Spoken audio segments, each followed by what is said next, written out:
I stood frozen in the corner of the banquet hall, the shimmering crystal chandelier overhead seeming to mock my sense of isolation. Napa Valley, with its endless vineyards and the sweet aroma of wine in the air, was supposed to be the place where I would celebrate my younger brother, Ethan. His wedding to Olivia Bennett, the golden girl of a prestigious family, was held at the most luxurious resort in the region. But now, this opulent banquet hall was no longer a place for congratulations. It had become a battlefield, and I, Michael, was merely a witness to the unraveling of our family. The lilting strains of the violin abruptly ceased. The room fell deathly silent. Hundreds of guests, clad in expensive tuxedos and sparkling evening gowns, turned their eyes to the center of the hall. Olivia, the bride in her resplendent wedding gown, glared at Ethan with eyes brimming with hatred. She had just learned the truth. Ethan didn't love her. He only wanted her family's wealth. Slowly, she removed her wedding ring and flung it to the floor. The faint but sharp sound of metal striking wood echoed through the room like a death knell for a marriage that had never truly begun. I am Michael, 35 years old, a software engineer living in Chicago with a small apartment and a simple life. That day was a significant one. I wore a navy blue suit with a carefully knotted silk tie.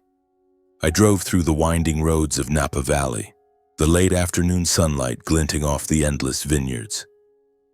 The scent of dry grass and ripe grapes mingled in the air, a reminder that I was in a place meant for extravagant dreams. But in my heart, there was only a heavy feeling.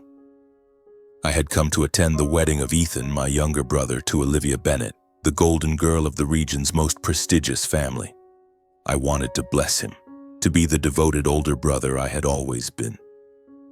But deep down, I knew I was stepping into a world where I didn't belong. The resort came into view, a white stone castle with soaring columns and shimmering glass windows. I parked the car, handed the keys to the valet, and stepped into the grand lobby. The space was filled with the fragrance of white roses and polished wood. Persian rugs stretched beneath my feet, leading to the banquet hall where hundreds of guests were gathering. The sound of laughter, clinking wine glasses, and the lilting strains of a violin filled the air. This was Ethan's world, lavish, glamorous, and with no place for me. I felt out of place here. I didn't belong to the conversations about stocks or real estate that the guests were engrossed in. I didn't have Ethan's grand ambitions or the powerful connections of our parents. I just wanted my family to see me, even if only once. Ethan, 30 years old, was the star of the family. He always knew how to shine, with a confident smile, sharp eyes, and a way with words that made everyone take notice. He worked at a venture capital firm, securing multi-million-dollar deals, and now he was about to marry Olivia Bennett. The Bennett family owned a wine empire with mansions in Napa and bank accounts that someone like me could only dream of. Ethan had once told me in a rare moment of candor that Olivia was his golden ticket. At the time, I thought he was joking. Now I wasn't so sure. I entered the reception area where a gold-embossed sign listed the guests' names. I looked for mine, Michael Harper. It wasn't there. I asked a young staff member in uniform, a girl with a polite smile. "Oh, Mr. Harper," she said, her voice slightly hesitant. "Your seat. It's in the auxiliary area near the hallway. I'll show you the way." I nodded, suppressing the pang in my chest. The auxiliary area. Of course. As I passed through the main hall, I saw my mother, Caroline, in an emerald silk gown, chatting with a group of women. She was beaming, as if this were the happiest day of her life. My father, Charles, stood beside her, holding a glass of wine, nodding along with some tycoon. They didn't see me. I didn't expect them to. I was used to being invisible to my family. I thought about the years growing up with Ethan. He was always the center of attention. The spoiled younger brother, praised for everything from his grades to the way he played soccer. I, on the other hand, was the reliable one. My mother once said she never had to worry about me because I always knew how to manage. But the truth was, I didn't want to manage alone. I wanted to be seen, to be loved, the way they loved Ethan. When I reached the auxiliary area, I saw a few small tables pushed against the wall near the coat check. No fresh flowers, no candles, just plain white tablecloths.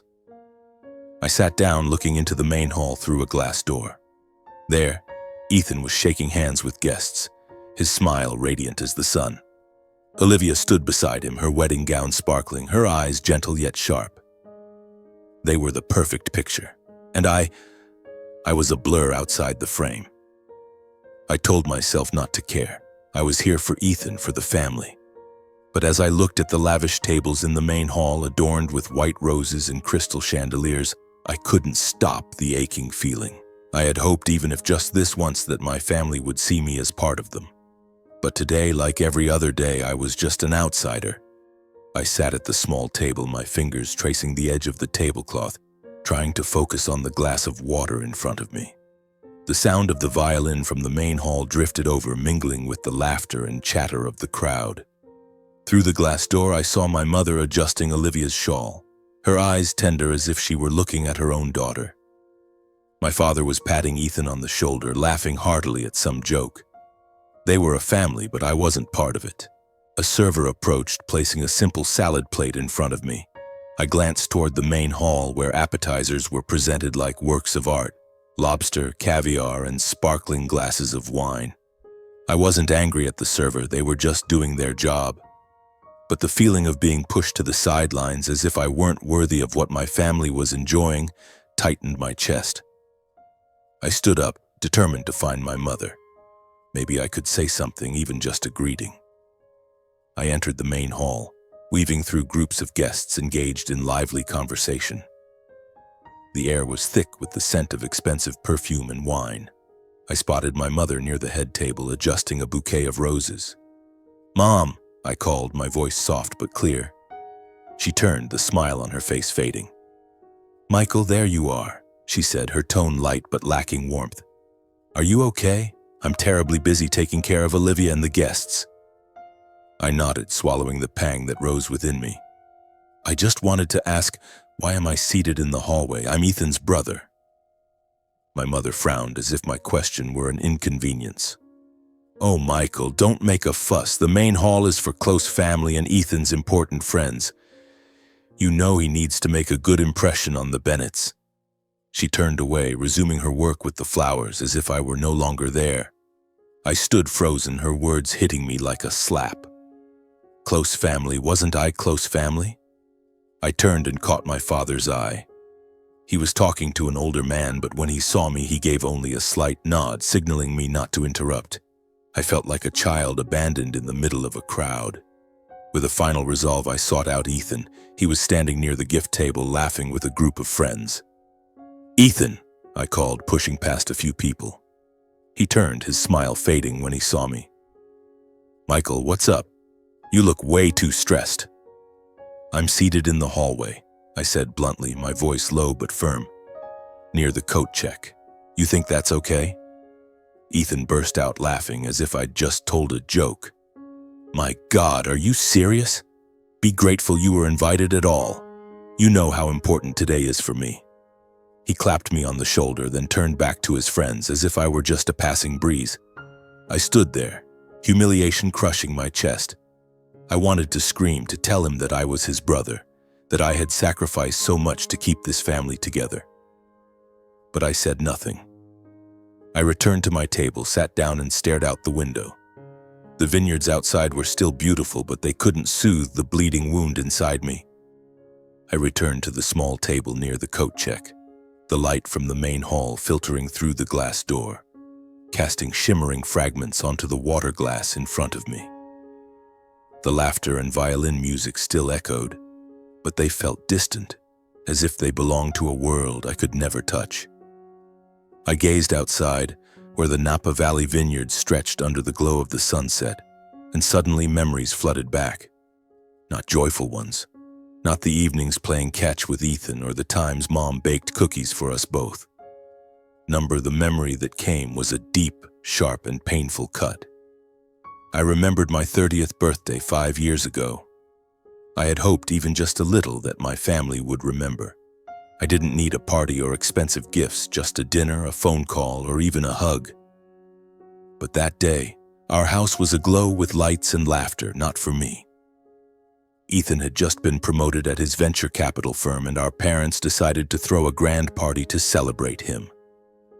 They invited his friends, colleagues, and even neighbors I'd never spoken to. The dining table overflowed with fresh flowers, roasted beef, and expensive wine, all for Ethan. I sat in the corner of the living room holding a glass of water, watching everyone raise their glasses to toast my younger brother. Mom rushed by, carrying a tray of pastries, her smile radiant.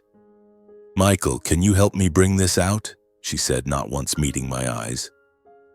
I nodded, did as she asked, like a spare part in the house I grew up in. When the party was nearly over, I mustered the courage to ask her, my voice small as if afraid to intrude. "Mom, it's my birthday today.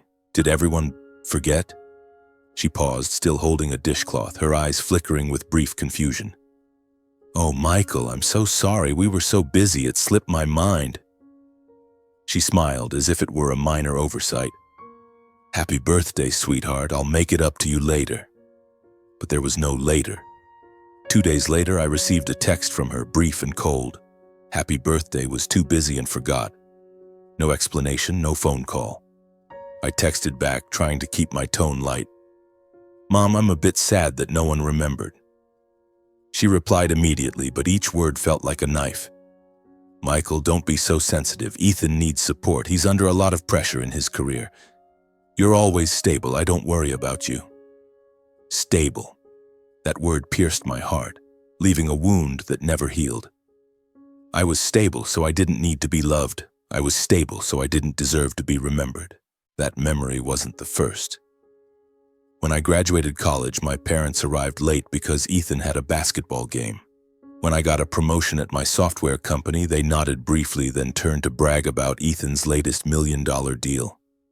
I was always in the background, the stable one who didn't need attention. But I wasn't stable.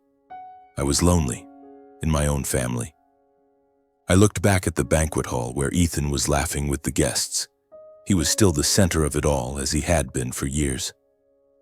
I wondered if he ever realized how much I had sacrificed. The times I stepped back, the times I stayed silent so he could shine. But today, sitting at this table, surrounded by the cold distance of my family, I knew the answer. He never noticed. And perhaps he never cared. I stood up, taking a deep breath. I didn't want to be here anymore. I didn't want to keep being Ethan's shadow or the family's afterthought. I would find him, say my final words, and leave. Napa Valley was beautiful, but it wasn't a place for me. I wove through the crowd in the banquet hall, dodging curious glances and polite smiles. The violin's lilting melody continued, but it couldn't drown out the pounding of my heart in my chest. I spotted Ethan near the gift table, laughing heartily with an older man, likely a business associate. His smile was radiant, confident, as if the entire world was in his grasp. I paused, took a deep breath, and approached. "Ethan," I called, my voice just loud enough for him to hear. He turned, his smile fading slightly when he saw me. "Michael, what's up now?" His tone was light, but I could hear the undercurrent of impatience. "I need to talk," I said, looking him straight in the eyes. "Privately." Ethan frowned but nodded, gesturing for me to follow.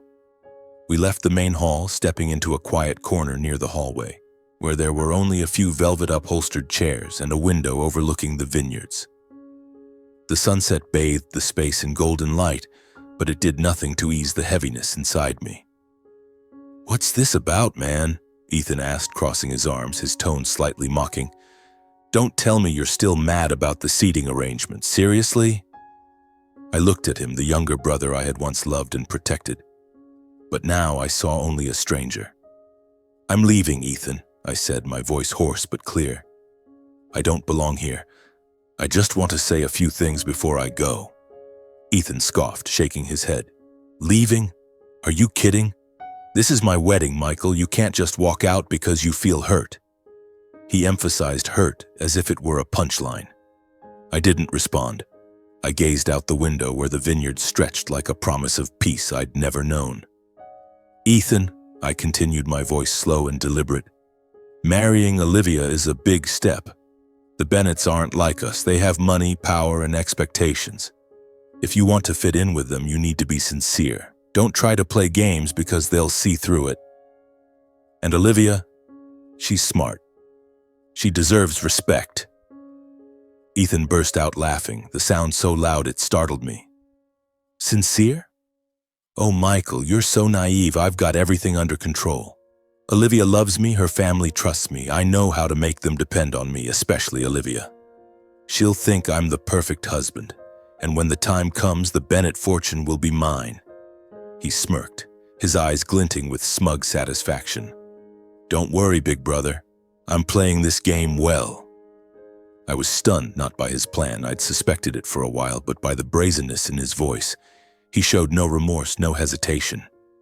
Ethan, I said, my voice trembling with anger and pain, don't you see how wrong this is? Olivia loves you. She's not a pawn. Ethan shrugged. That's life, man. Smart people know how to win. You should learn that instead of sulking at some corner table. He clapped me on the shoulder, then turned to leave as if our conversation was nothing more than a minor annoyance. I stood there watching his silhouette disappear into the banquet hall.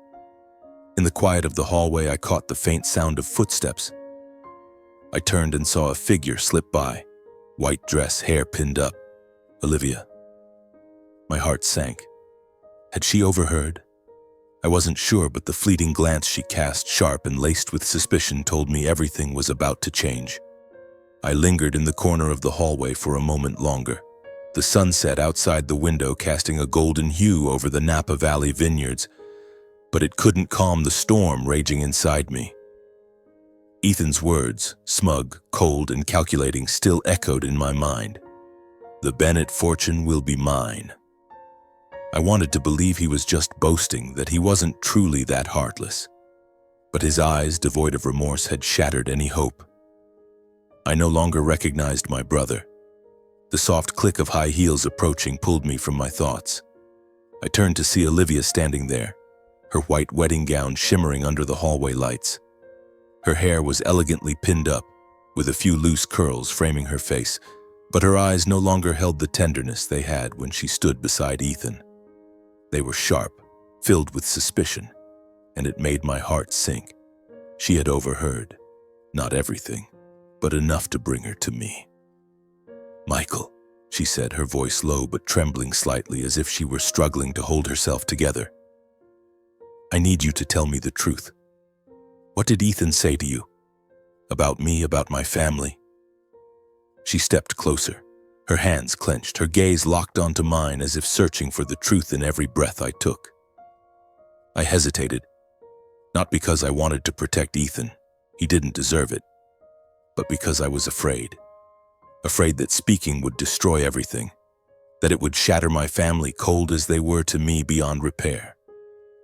But when I looked into Olivia's eyes, I saw her pain. She wasn't just Ethan's bride, not just a Bennett heiress. She was a person standing on the edge of an abyss, and I couldn't let her fall. Olivia, I began, my voice hoarse, I don't want to hurt you, but you need to know.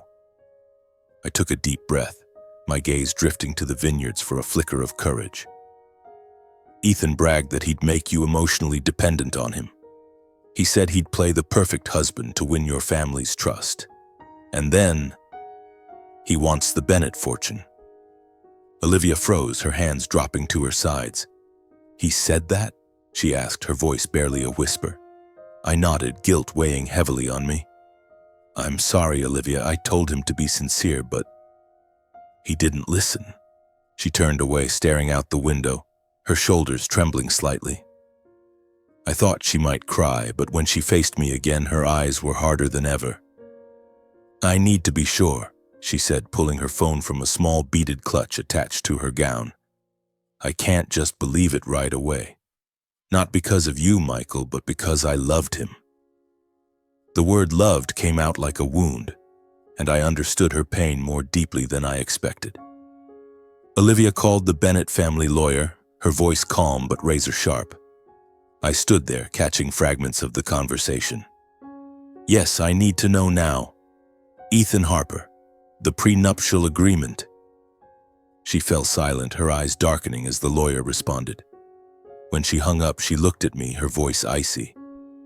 Ethan asked the lawyer about ways to break the prenup to gain access to family assets in case of a divorce. He did it behind my back. I said nothing. The truth was speaking for itself. But Olivia wasn't done. She called Ryan, Ethan's best friend, who was somewhere in the crowd at the reception. She put the call on speaker, her voice cutting like a blade. "Ryan, I know Ethan's plan," she said, wasting no words. "He's manipulating me to get the Bennett fortune. You knew about this, didn't you?" Ryan stammered, trying to deflect, but Olivia didn't let him off. "Don't lie. If you don't tell the truth, my family will make you pay dearly. Choose." Under pressure, Ryan's voice broke. "All right. Ethan bragged that marrying you was his big bet. He said he'd change his life with the Bennett wealth. I didn't think he was serious." Olivia ended the call, her hands trembling, but her eyes now burned with fury. "Michael," she said, her voice now resolute. "Thank you. You didn't have to speak, but you did. I won't let Ethan destroy my family." She turned, her wedding gown gliding softly across the floor, but her steps were firm, like those of a warrior. I stood there, feeling both relieved and burdened. I had done the right thing, but why did my heart still ache? I returned to the banquet hall, but didn't enter.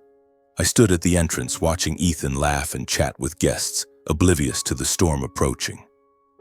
Olivia had disappeared into a small meeting room at the end of the hallway, and I knew she was preparing for the inevitable. I wanted to leave, to walk away from it all, but a part of me was still tethered to this family, even though they had never truly seen me as one of them. An hour later, I was summoned to a small meeting room in the resort. The heavy wooden door closed behind me, sealing off the opulent sounds of the banquet hall outside. Inside, the dim golden light cast a soft glow on a long wooden table. Olivia sat at the head, her wedding gown still shimmering, but her eyes now burned with righteous anger.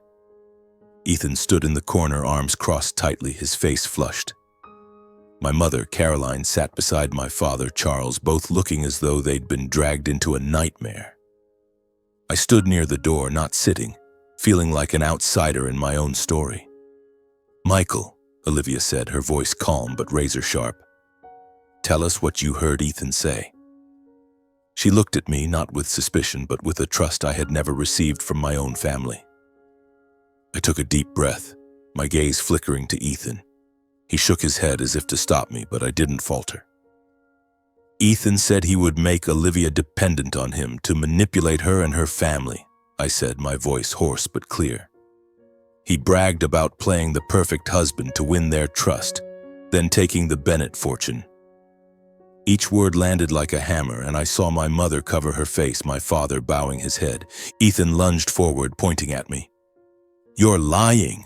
You're jealous of me, Michael. You've always been jealous." His voice cracked, not with pain, but with fury. Olivia raised a hand, silencing him. "Enough, Ethan," she said, pulling a short recording from her clutch. The call with Ryan. Ryan's voice echoed, repeating Ethan's boast about his big bet. Then she placed a document on the table, an email from the lawyer confirming Ethan's inquiries about breaking the prenuptial agreement. My mother sobbed, but not for Olivia or me. "Ethan, how could you do this?" she asked, her voice trembling.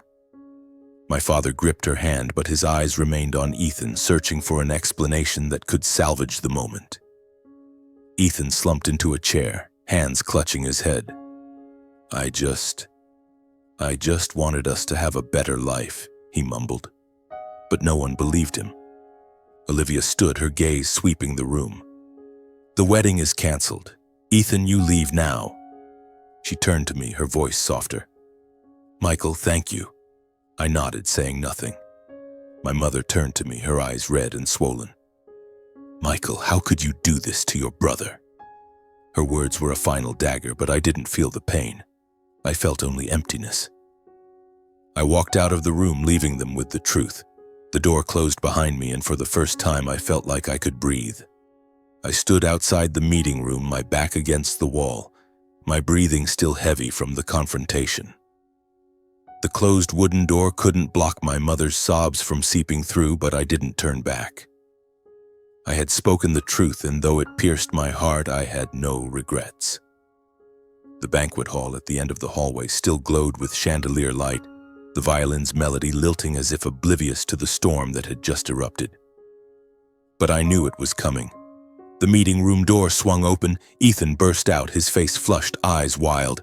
"I won't let it end like this," he shouted, his steps unsteady as he stormed toward the banquet hall. Olivia followed close behind, her wedding gown gliding softly but her strides resolute. My parents trailed silently, my mother covering her face, my father's head bowed like lost ghosts. I followed last, not wanting to dive deeper but my feet carrying me toward the shimmering light of the hall. Ethan shoved open the banquet hall doors, the wood slamming with a thud that startled the guests. The violin fell silent, a deathly hush blanketing the room.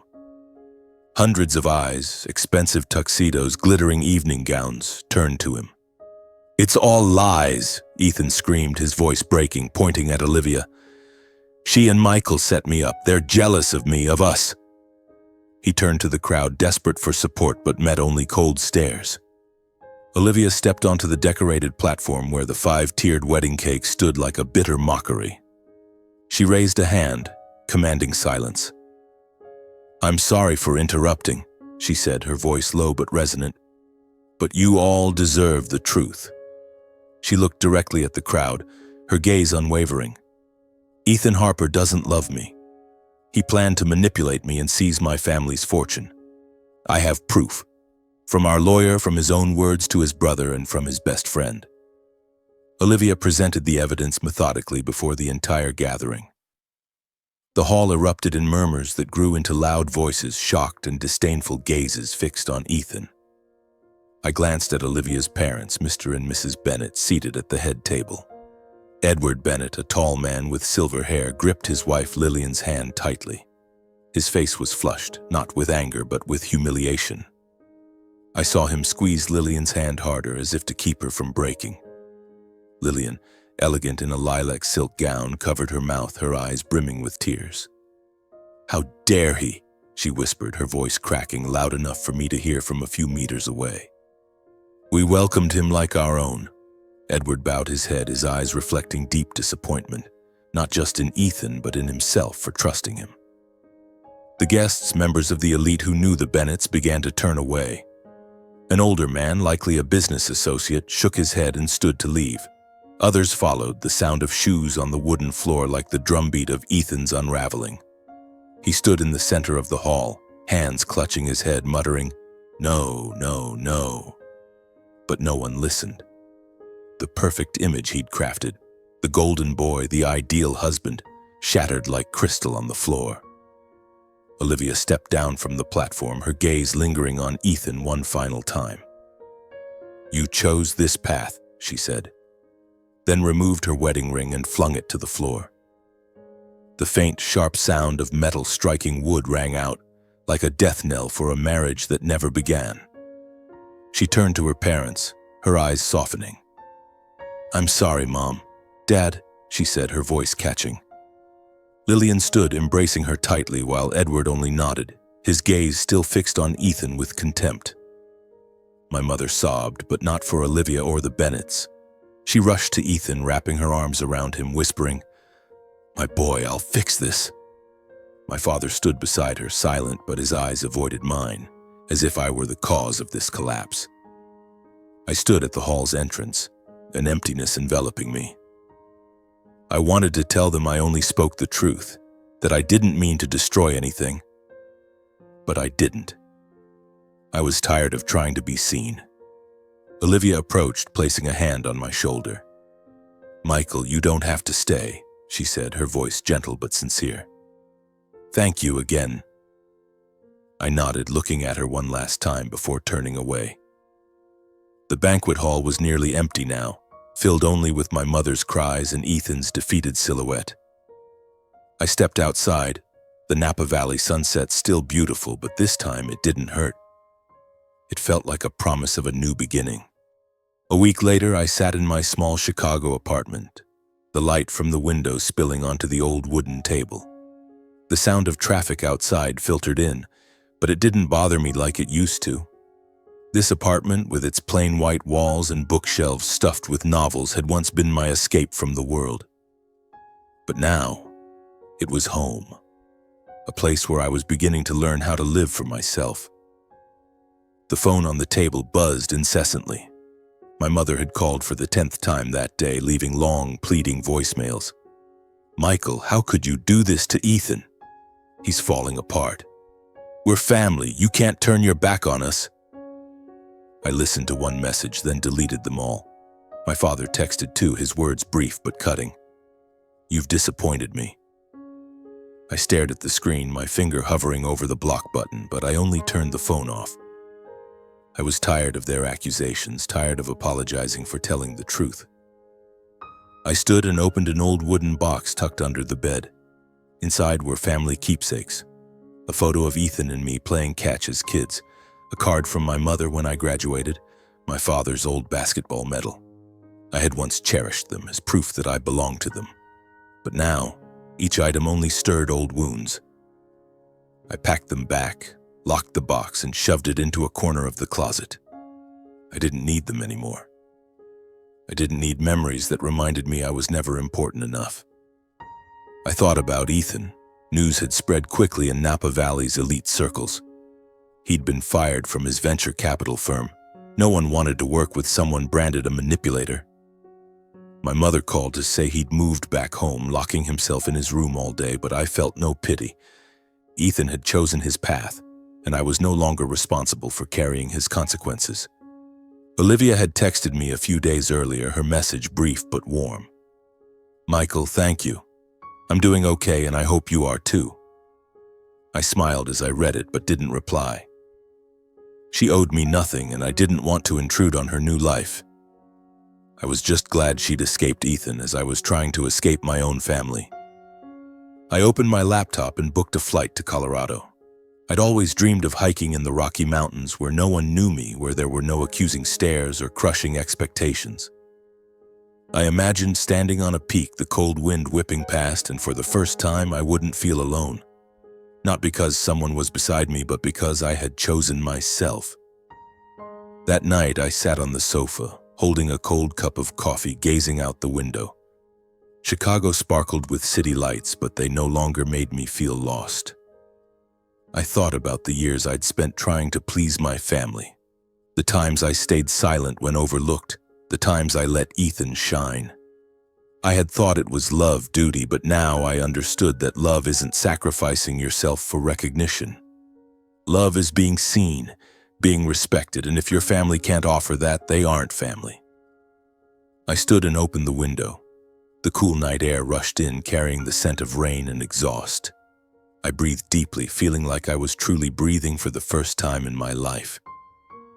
I didn't need my mother's approval, my father's pride, or Ethan's acknowledgement. My worth wasn't tied to what they thought of me. It was here in my heart, in the steps I was about to take. I closed the window, turned off the light, and went to bed. For the first time in years, I slept soundly, free of dreams or worries. Colorado was waiting, and I knew it was just the beginning. I used to think family was everything, the place you belonged, where you found love and comfort. But I was wrong. Family doesn't always mean respect or understanding. Sometimes they're the ones who hurt you the most, not with actions, but with indifference. Walking away from toxic relationships is an act of courage. It doesn't mean you're giving up on love, it means you're choosing to love yourself. I learned that true family is those who see you, who lift you up instead of dragging you down. And if you don't find them in blood, you'll find them out there, in friends, in strangers, or within your own heart. I stepped out of my family's shadow not to run away, but to find myself. Colorado was the first stop, but the real journey was living a life where I didn't need anyone to validate my worth. Sometimes the best way to heal is to walk away, and I was ready.